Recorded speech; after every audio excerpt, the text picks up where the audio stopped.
Hello, you lovely people. It's Fallout 4 Guy here, and welcome to my channel. And it's been a long time since I said that. I don't know how long, but it's been a long time. Probably about a year. I'm sure you guys in the comments will tell me how long it's been. If you subscribe, you'll know. Um, but yeah, I kind of had hung up my tool belt, to be honest. I wasn't planning to come and back and build on Fallout 4 anymore. But yeah, some of you guys are persistent. I'll give you that much.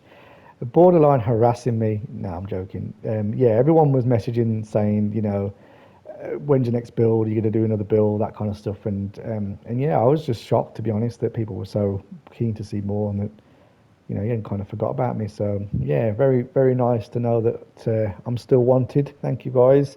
So yeah, I thought, why not? Let's do another build then. And I've got a PlayStation 5. I got lucky enough to have one of those. So I thought, let's see what PlayStation 5 can do. Um, and yeah, so I opted for a different style, as you can see, as you saw in the intro. It's not my usual law-friendly aesthetic or whatever I normally go for. Yeah, I'm kind of. I don't know how you guys are going to receive this because obviously a lot of people are a bit funny and stickler about the old law-friendly shit. But look, I kind of cast myself as an artist, and I need constant I need my creativity to sort of be pushed. Otherwise, what's the point? And I can do that Fallout build style in my sleep. It doesn't really test me anymore. So I thought, why not try a completely different style? So yeah. So this is my little disclaimer at the start of this. This Sanctuary Hills is a reimagining of Sanctuary Hills. It's not meant to be kind of anything Fallouty as such. Although it is a post-apocalyptic build, I do still love that style. Um, but yeah, we'll talk much more in depth about that in the behind the scenes that I'll do next week. So if you've got any questions about the build as I walk around, please leave me a comment. Ask specific things that I've missed, maybe that you wanted me to know. You want to know about or how I did things. Leave it in the comments, and I will try and address it in the behind the scenes if I can't answer it in the comments directly.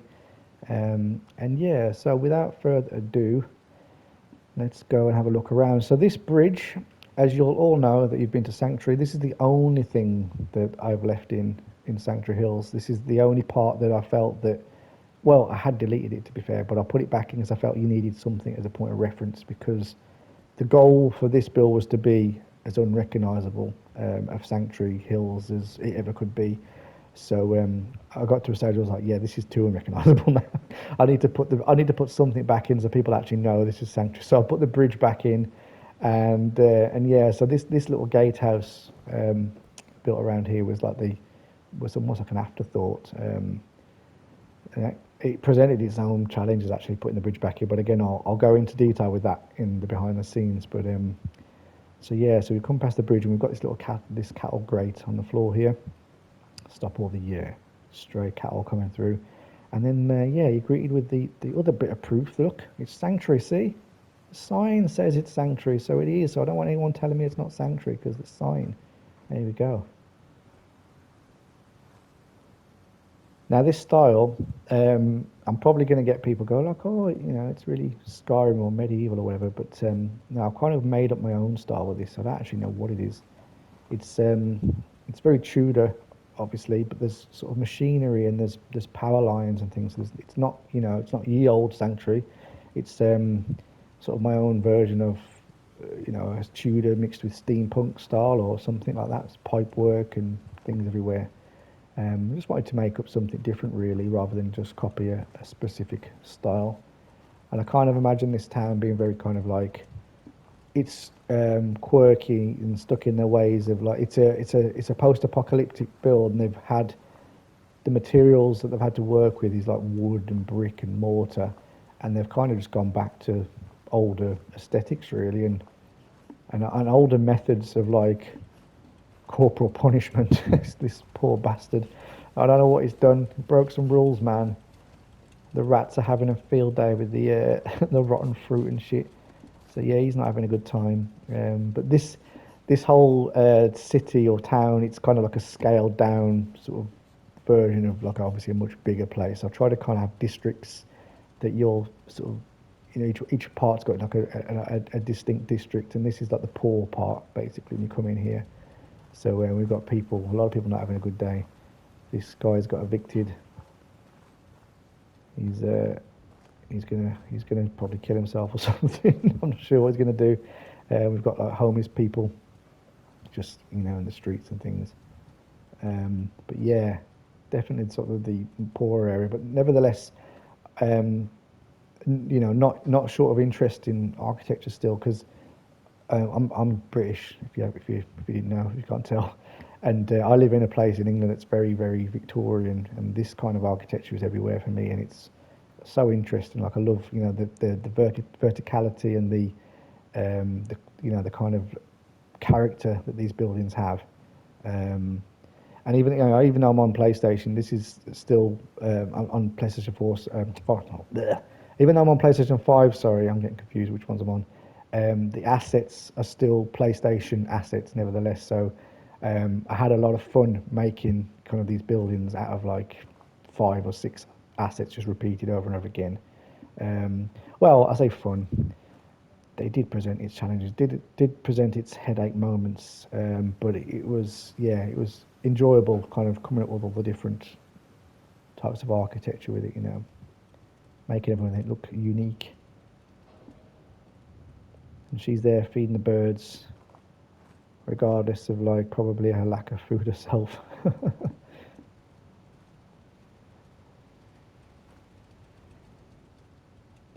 So you'll notice we're going uphill now as well, and that's something that obviously presented certain challenges. So that was one of the reasons putting the bridge back in was a bit of a nightmare, really. But yeah, more homeless people.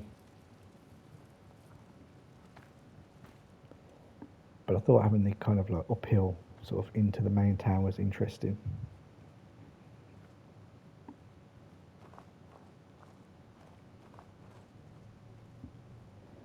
So you notice when we're coming to the main square now, everything's more vibrant and colourful. There's like there's more. It's a nicer area basically, and more interesting things in terms of colour, and your eyes get hit with more stuff. That was obviously purposeful. I wanted to do that. I wanted you to have a bit of a wow thing when you look at the main area. But also because I'm not sticking to the Fallout style, clearly it's more of this isn't settlement building for me anymore. This is level design, the way I look at it. So I wanted this to be kind of like this could be a quest hub, like in another game, completely this town you come to, and you can come and get quests here, and you can come and talk to vendors and sell your stuff, buy gear, whatever. So that was kind of like the thought behind designing this. Really, you've got lots of vendors everywhere, lots of people that could have conversations you could overhear, that kind of stuff. So, should we go? We'll go over the bridge first, and we'll do that side, and then coming back. So actually, yeah, I'll tell a lie. There is one other thing that's sanctuary, and that's the walls used to make the canal. So these walls, you'll probably remember and recognise from that are normally out on the perimeter of where the bridge is on sanctuary when you come in. So I deleted everything, but I took the walls out and moved them to make this canal because my original sort of in my imagination, I wanted to have this sort of canal running through the middle of the city or the town, and have all these buildings around it, and like have it a town square. So I thought those walls, as I was deleting stuff, I was like, oh, these walls are perfect, I'll save these. So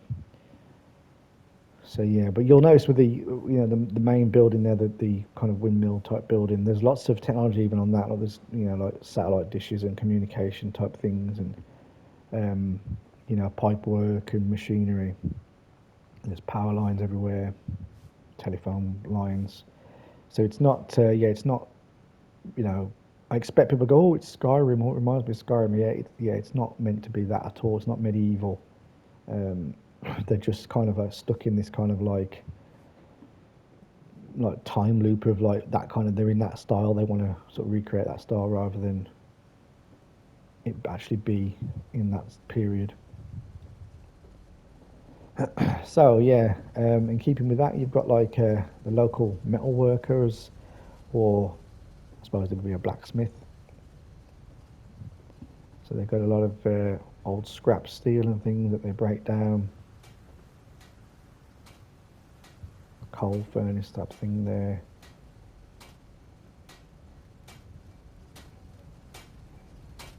And yeah, he took a lot of time to kind of line these animations up. I'll talk about the NPCs definitely in the behind the scenes because they're always a challenge, always. But you can't have these kind of builds without the NPCs, in my opinion. You need them to really kind of add that extra bit of life, and yeah, these animations and trying to get them to do like like natural looking things can take so much time. Getting him to kind of line up, because it's just a workbench animation. It's the armor bench animation, which you're all probably familiar with. And yeah, you've got to try and make things look like they're doing that match the animations. See, so it's all fun. You had this huge sort of smelting pit over there that I needed a bellows to kind of go with that. I made a few different bellows, but none of them looked like they had the kind of enough power to kind of get enough air into a furnace type thing that size. So I made this giant monster of a bellows, which you need to operate with this pulley system. So you pull the chain down there, and it hits that pulley, and then it's attached to the bottom part of the bellows, and then it does its thing and blows the air in there. I thought it looked like it was had enough power to sort of to get enough air into a fire like that.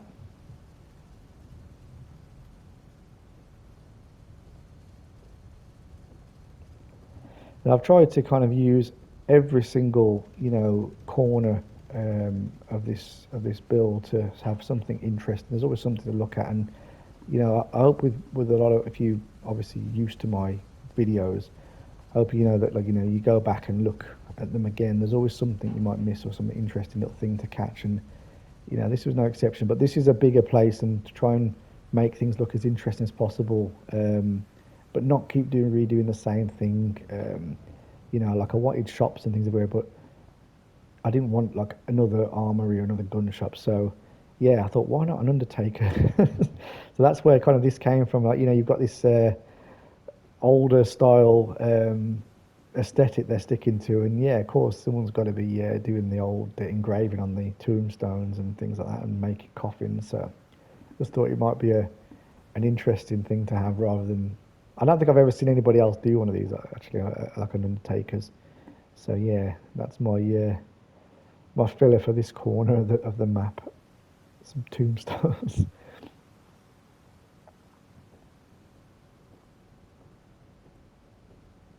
I love kind of looking at the town from this angle, like and like all these big buildings across the way there. You've got like we've got like a tavern there, a bookshop. Obviously, the main towering building that I want it to be the biggest building around here. We've got an inn, and then a huge hotel. We've got the Hunter's Shack, which was originally going to be my player home actually, but that sort of changed due to various limitations later on. But yeah, I still wanted to make that little Hunter's building look interesting. His house. I mean, you'll notice that there's curves and things in the architecture, and that's something that Fallout doesn't tend to sort of.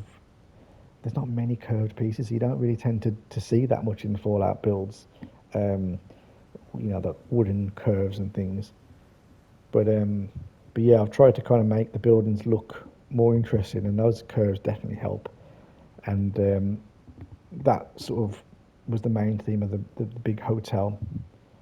If you look at these old style hotels with like these got grand type of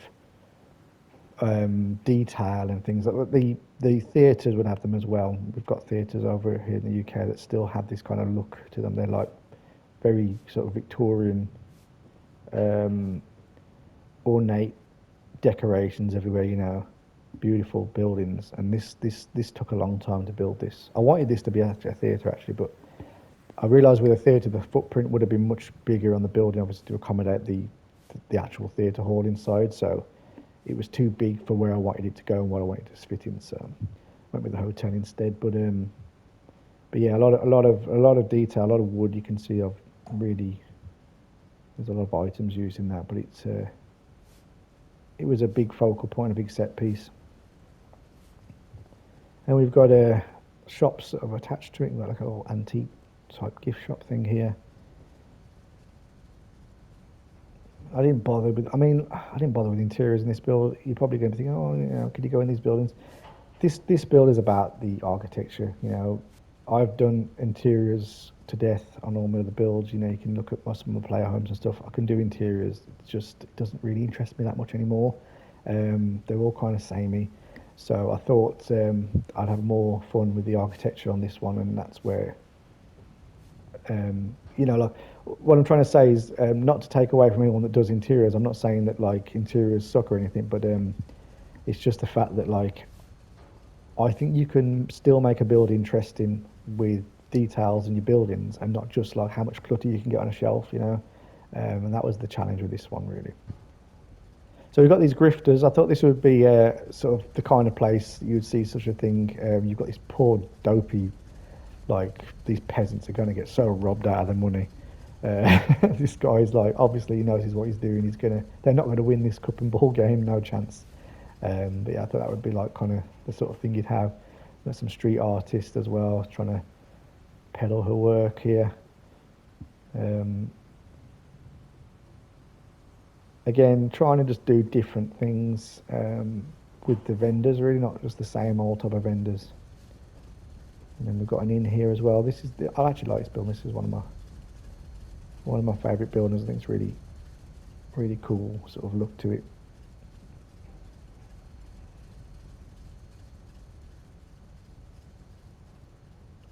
And then we've got a pub.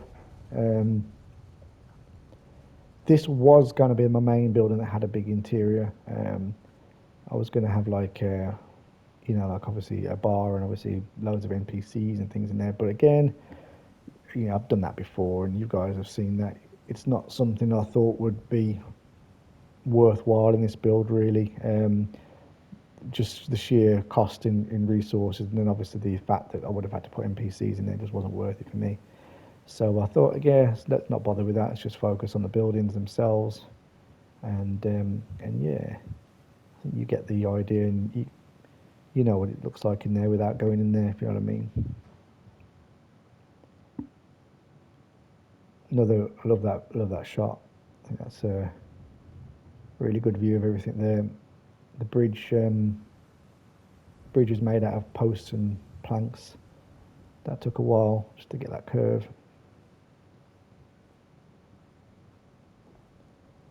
And then we've got, you know, got to have an old fruit and veg vendor in this type of place. It just seems like that's the kind of thing you'd have. Nice flower stand.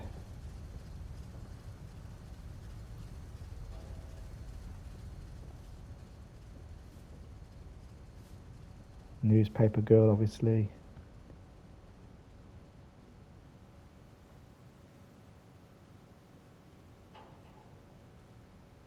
And then this little hunter's house. I say it was going to be my player home, but when that sort of changed, I still wanted to keep it as a you know, a point of interest. So decided to have like I added this little courtyard on the side of it where I've got this hunter sort of going through his game. Some of it's for him to survive on, and some to sell maybe. For those of you like fireplaces, there you go. It's a little custom fireplace.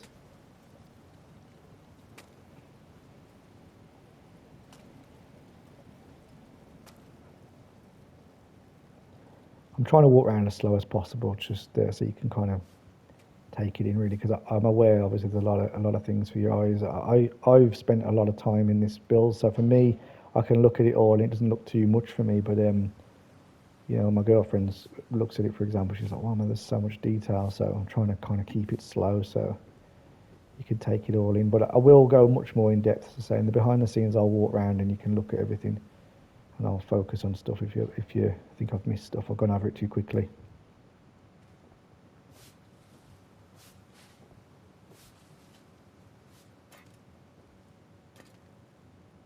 And then of course you've got to have a well, haven't you, really? I mean, like, I'm sure that they've got water machines, they've got water catchers and things on the roofs, like I've put things like that in, but the well just seemed like it should be there as well. So I built this little well, and I think it was quite fitting in this kind of another kind of slummy type area that they're kind of working on, really trying to get up to this sort of standard of the rest of the place. But This is where I put the local drug dealer. This guy, I don't know what's wrong with him, but he's going to get dosed up by old Professor Stanwix, whatever. But yeah, like I say, I'll talk about how I put some of this stuff together, how I made the carts and things in the behind the scenes.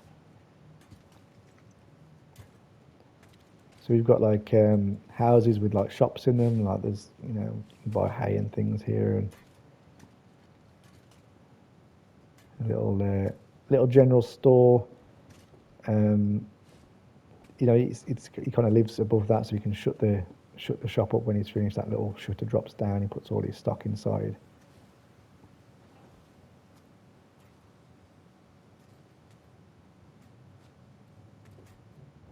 And then you might notice we've got all these little water kind of sewers and things everywhere. And I thought that was, I don't know, it kind of like adds to the kind of dirtiness of the place, really. So having all these, I imagine that they've got pipes and stuff inside, and it all connects and dumps into there, and it connects up to the canal in the middle. More evidence of homeless people.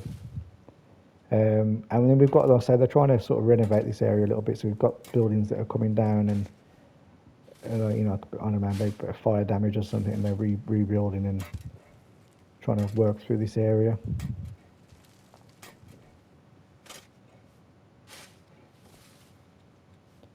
And this is another nice shot. You might notice the skyline. So I spent a lot of time trying to get the skyline really, you know, looking convincing. The depth perception on Fallout isn't great. Well, it might be on PC, but on console, even on the PS5, the game draw distance isn't. You know, it's not bad, but it's the shadows don't pop up too good, so you kind of things don't look right. So I had a lot of fiddling around with things to look far away enough that they look convincingly in the distance, but also that they didn't lose too much detail and they look a bit shit, or they just didn't pop up at all, basically. So yeah, I spent a lot of time trying to get that right, but the skyline was important to me. So we've covered everything up here. Let's go back down because I want to show something as well, because people are probably going to think that, like, obviously, you know, the frame rate, or that one of the things I used to get is, oh, but your frames per second is shit. The reason why I stopped building on this build wasn't because the frames per second was bad. It was just because that the game just wouldn't let me build anymore. The build menu was like crashing as soon as I open it. Yet the FPS, if I, you know, brace yourself now, I'm going to spin round, so don't go mad at get vomiting on me. But look, yeah, there's not a single stutter or drop in that. But and this is the thing. So I had none of the usual tells that my PS4 would give me when I'm thinking, okay, this is ready to blow now. This build can't take anymore. I've got to sort of wind it in and, you know, get ready to kind of sort of make adjustments, which is what I normally would do. Yeah, I had none of those signs. So it just got to the point where I was like, shit, like how much more is this going to let me build? And then, yeah, sure enough, it told me, you know, it had enough when the menus just stopped working. So if I scroll through the build menu now, like to try and put something down, it just crashes. But yet I can walk around it and there's not a stutter in sight. So obviously the game engine had enough. The PlayStation was going, Kurt, give me more, give me more. I kind of imagine this is how you PC people must feel, like, you know, like you can just keep building forever, I must imagine. But yeah, as console people, we don't have the luxury of that normally until obviously the PS5 came along. Anyway, so this is like what, 20 odd minutes. So I'm going to end it there because I didn't want to make it even that long, to be honest. But there's a lot to talk about, and I'm probably going to have so much to say in the behind the scenes video, so it's probably going to be a long one. But yeah, please leave me your comments. Tell me what you like or what you dislike. Tell me if there's anything you want me to cover again that I've brushed over that you want to, you know, specifically want me to address in the behind the scenes. And yeah, thanks for watching, and thanks for sticking with me. If you were one of the ones, obviously, that was harassing me about building, thank you, because I'm glad you guys care and you want to see more. And yeah, I'd love to hear from you in the comments. Bye for now, guys. Thank you very much. Take it easy.